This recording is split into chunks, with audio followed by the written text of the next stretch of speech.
Welcome to the latest episode of SSCI Insights, a new interview series from the Consumer Goods Forum where we sit down with members and partners of the CGF Sustainable Supply Chain Initiative to hear their insights on how the SSCI is working to build trust in sustainability standards worldwide. My name is Madeline Vanderheyden, and today I am joined by Senior Manager of the SSCI, Thomas van Haaren, who joined SSCI Sites for the second time to discuss the SSCI benchmark criteria. Welcome back to SSCI Insights, Thomas. Thanks, Madeline. Thanks. Great to be back. Well, it's great to have you back to discuss the SSCI benchmark criteria. Since your first episode, we discussed the scheme management criteria.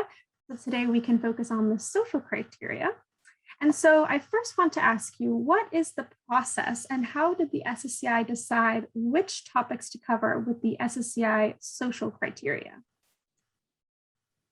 Sure. So as a reminder, SSCI is a benchmark. So we're creating criteria that look at the industry expectations. What are the members of the Consumer Goods Forum, the broader consumer goods industry, and our stakeholders looking for when it comes to, in this case, social sustainability? What are the elements that are really necessary for a third-party standard that many of our companies use to monitor their supply chains should have in order to be recognized by SSCI? Because as a reminder, everything that we do with an SSCI is with the goal to recognize those programs that meet our industry expectations. So of course, one of the core elements of social sustainability are the topics. And what we've done is really in the initial phases when we created the benchmarking was to have our member companies sit down and look at what are the topics that you would need to see in an audit or certification report in order for you to believe that that report is credible. What are the absolute essentials that need to be included for you to not only meet your own, you have your own code of conduct, your own expectations, but also your stakeholders. So once we have that sort of core group of topics, we then go on to interacting with public stakeholders, public consultation, and to really make sure that we're setting the bar at the right level, because in some cases, what our companies may think may not necessarily be what the broader industry thinks or broader civil society is looking at.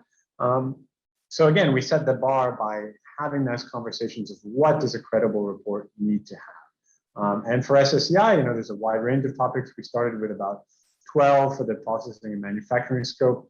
And these topics are not anything new to people within responsible sourcing, things like child labor, forced labor, discrimination, freedom of association, minimum wage payments. There were some topics that were left out, right? Like living wage, for example, is a hot topic in many circles in responsible sourcing. We just don't yet have a concrete industry position in order for it to be made into a criteria. And that's where we sort of draw the line with what gets included and what doesn't. If there's a clear industry expectation and you can benchmark it, then we try to write criteria for it. If there's sort of a divergence and there might be opportunities for innovation or areas where there could be different approaches, we may not necessarily include it in the social topics in our first version. That said, we're going on to different versions and SSCI is an iterative process. So we really can expand as the industry expectations change. Great, Thomas. Thanks so much for that answer. And for all of our Insights listeners, all of the SSCI criteria, both for the social and scheme management criteria, are available on the CGF website. So all of our stakeholders can go and see those criteria for themselves. But Thomas, I'd like to ask you, in some cases, the criteria are quite detailed, but in other areas, not so much. So how should stakeholders interpret this?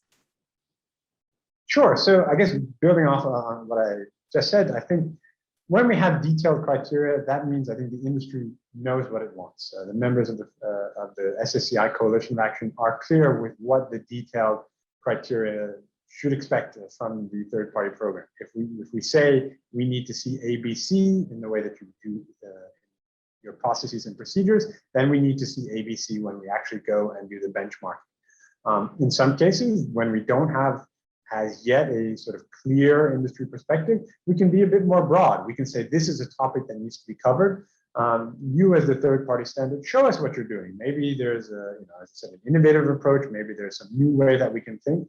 And we don't want to necessarily foreclose one pathway to or one approach to addressing a criteria just because we have one set way of thinking at the time. So in some cases we know that this is the best practice. We know that this is the way things need to be done. That said, you can always find improvements upon that. For example, within the criteria on forced labor, on certain elements, we are very clear with what we want to see because we know the ILO has their indicators of forced labor. We know that regulators are looking for elements of forced labor. So we need to be very specific because at the end of the day, if these elements are not included in the standards, policies, and procedures documents, the auditors may not be checking for it. People on the ground, if they don't see it as part of that core part of the process or the audit or the certification, they may not get to it. They may not necessarily, maybe it's a lack of experience, maybe they have a focus on something else.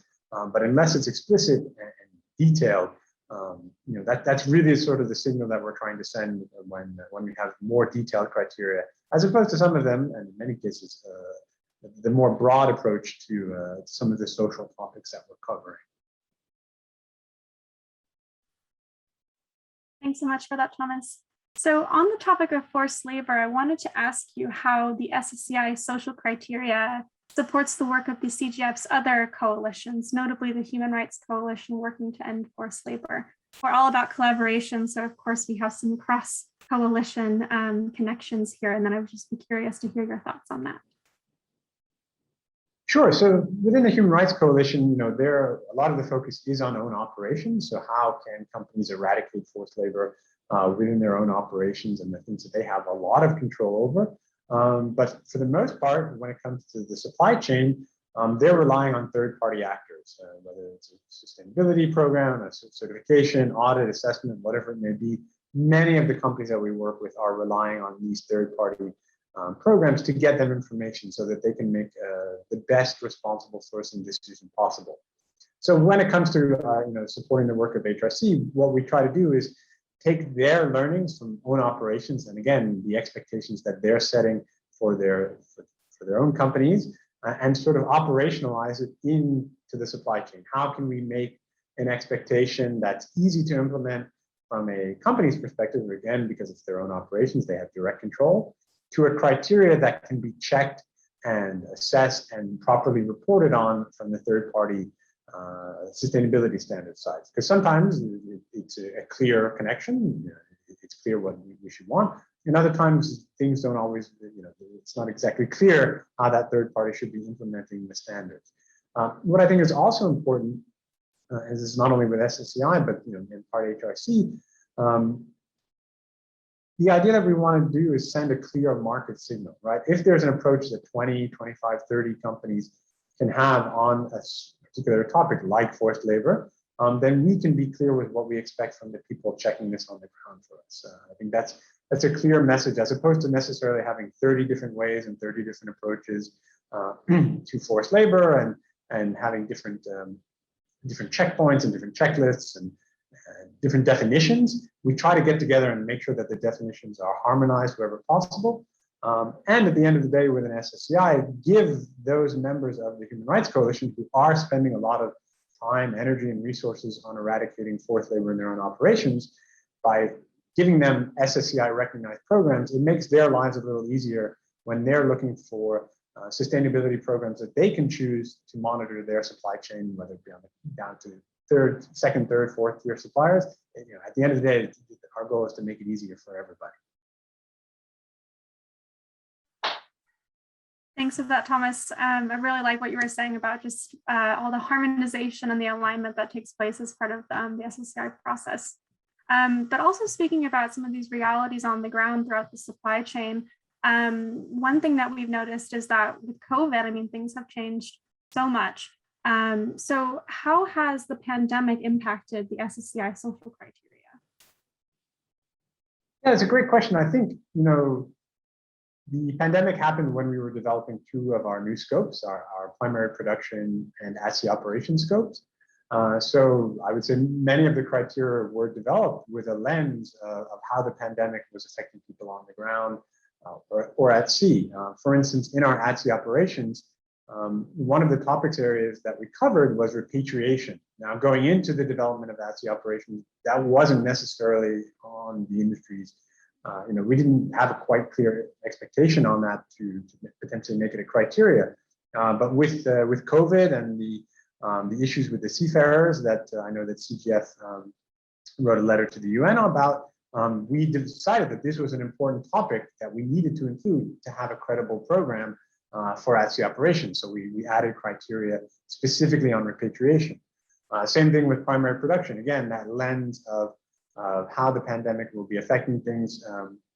And, to the extent that during the pandemic, a lot of social auditing or social certification slowed down or stopped. So how do we make sure that the elements that were checked before the pandemic can continue to be checked? How confident do we feel when programs say that they're doing remote audits or using technology to check on some of these issues like forced labor and health and safety? We had a discussion within our members on how confident do you feel that technology can be used to check certain elements of the SSCI social criteria.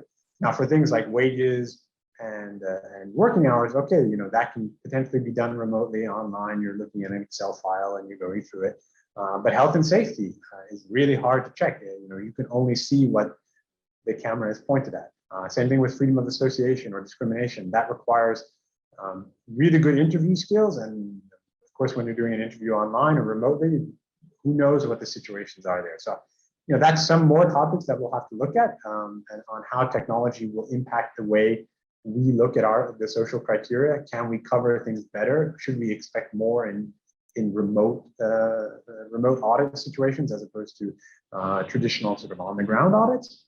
So I think the pandemic certainly influenced our thinking in that respect. And I think the second element, if we want to look for an upside in things, if we want to be an optimist, the pandemic allowed us to reach out to more stakeholders because we could talk on Zoom, because we could have public consultations more frequently. The old model that we used to have were sort of in-person meetings where we hashed everything out over the course of a day or 2 days. But now we can talk to anybody anywhere. We can bring in people from the farm level, from the supplier level, to have the insights that we really need to make sure that the criteria are reflective of the industry expectations, but as I said, the broader stakeholder expectations. So certainly a big impact for us in the development of the criteria, but I think if anything, it made it better. It really made us reflect on what we were trying to do and ultimately have the impact on the ground and for the workers that SSCI really wants to have at the end of the day.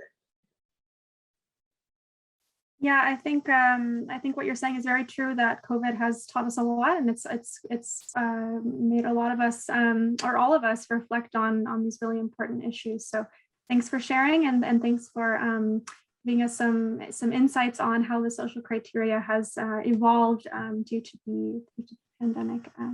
So thanks so much, Thomas, for joining us again on SSCI Insights. It's been great speaking with you and learning more about the social criteria, how they were developed, and how they can be implemented and support companies in their due diligence process.